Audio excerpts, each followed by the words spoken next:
Hello, I'm Sergeant Cordis. Let me get you started with Group Three's presentation. Our problem that we chose to talk about today is the Air Force's personal biases and its flaws. The good old boy system has been around for decades and it starts with these frames. Frame 1, handouts expected and or seen. Some may get handouts for just knowing someone on a personal level. Frame 2, motivation levels. Some may lose hope or get down on themselves after getting passed up time after time. Frame 3, less visible jobs get overlooked. Someone may have better opportunities if they are in a job that is more visible. Knowing that this affects all of us, we seek to fix what we can.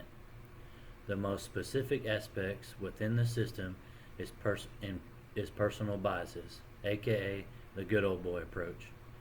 If we continue to select individuals for promotions, TDYs, deployments, and job assignments based on who we know, we will fill the wrong people in the wrong positions.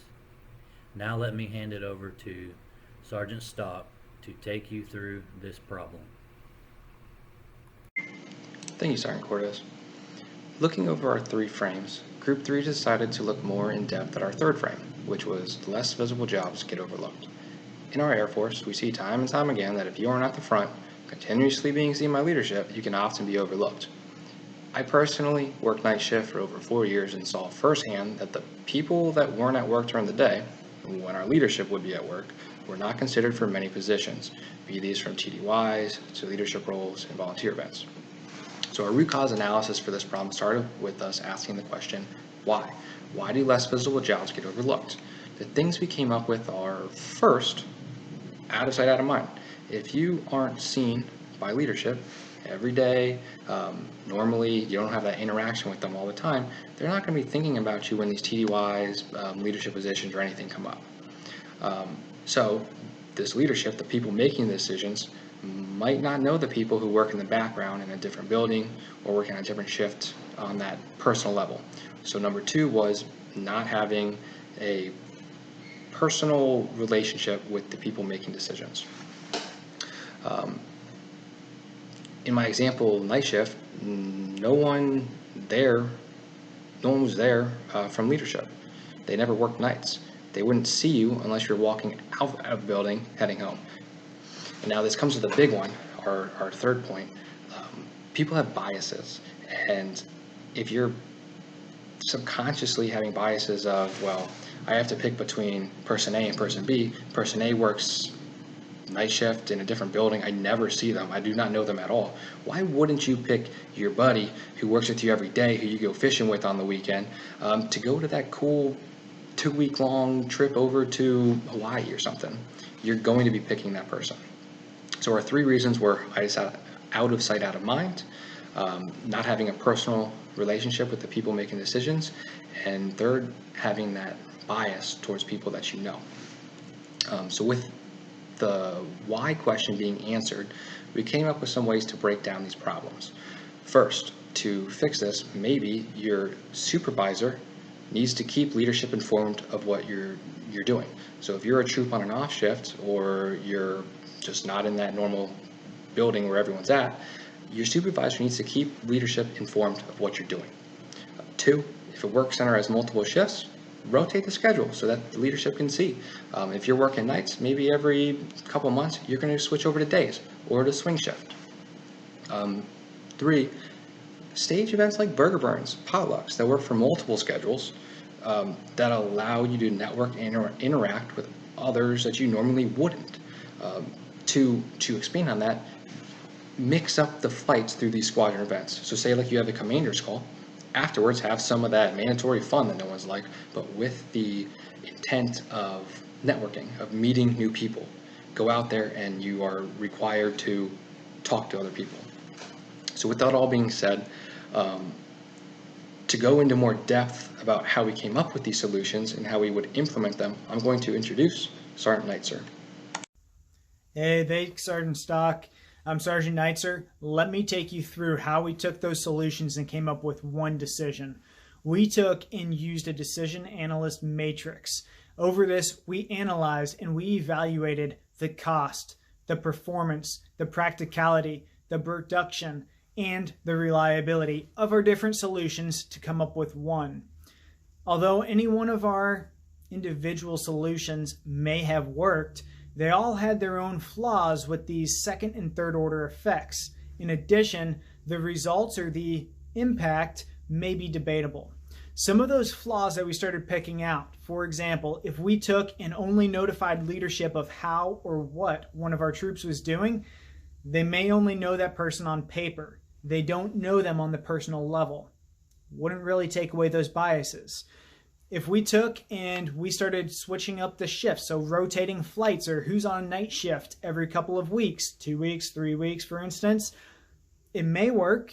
They get to see people during the day, but they also face other challenges of now my sleep rest cycle, work rest cycle, it's kind of thrown off. In addition, if you have kids, childcare that you have to keep rotating, keep finding somebody else that can work those hours might be a little bit more challenging. So we came up with one decision, and our ultimate decision took refining. We took our other two solutions and merged them into one. We took our morale events and mixing up the flights as one event. How we're going to do this? Quite simply, it rests on our commander. The commander is going to be responsible for taking and implementing some sort of an event we recommend on a monthly basis. This event could be a commander call, an award ceremony, or a promotion ceremony, maybe a resiliency day, or whatever else you guys think is applicable to your organization itself.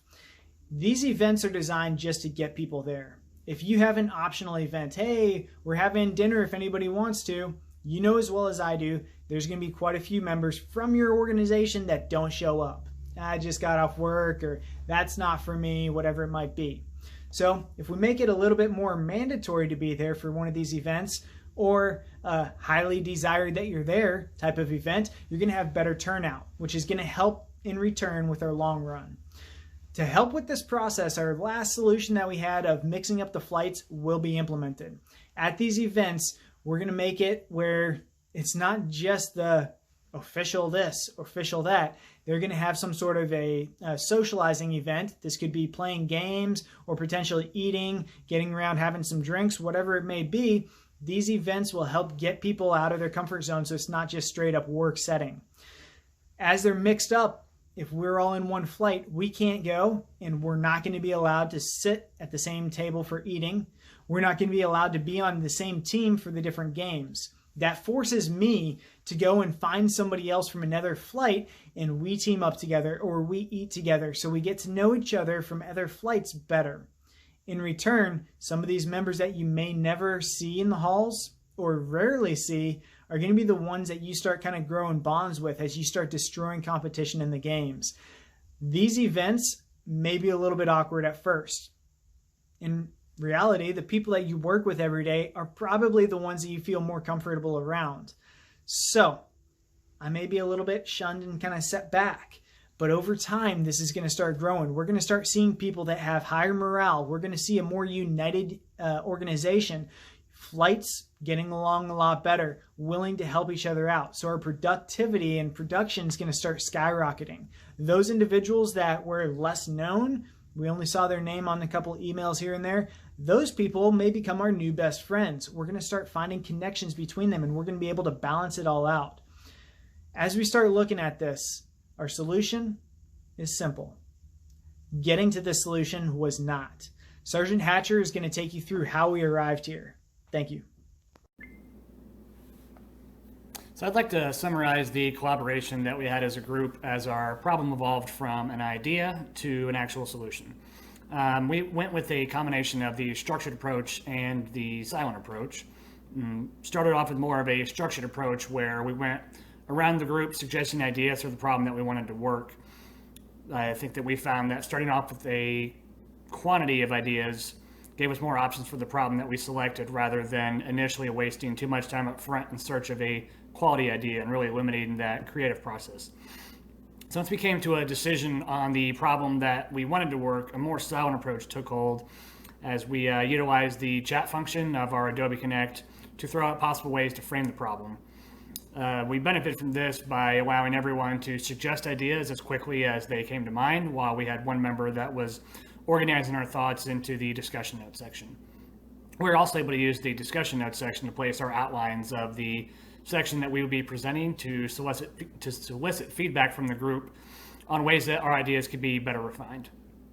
So some ways that working in a group helped us with problem solving was starting off with multiple perspectives on ways to frame the same problem, analyzing the root cause of our overarching problem, and then finally considering all of our possible solutions to pick one that made the most sense for implementation. So we started with the larger problem of how can we move away from the good old boy system where certain individuals just seem to be in that right place and right time when incentive opportunities arise, like promotions, TDYs, job assignments, just to name a few. Our root cause analysis concluded that this is largely due to less visible jobs being overlooked. And this can take the form of working on different shifts. Leadership tends to be on the day shift and might not see their high performers on the night shift. Being co-located, working in different buildings where you're just not visible and kind of out of sight, out of mind. Or just not being in that in crowd where everybody's buddies with everyone else and kind of goes into that name of the good old boy system, and just not being there kind of takes you out of the running. So finally, we came up with the solution to mix up the flight through squadron/morale events to increase both unit cohesion and ensure that supervisors and leadership have a more well-rounded understanding of their personnel and can make more informed decisions when incentive opportunities arise. So the more that you know the people that you have to deal with and their capabilities and their personalities, it's just going to have them in the back of your mind instead of just your group of people that you're surrounded with when these good opportunities come up that you might not have considered them for. So thank you, and we hope you enjoyed our problem-solving presentation on ways to mitigate the good old boy system.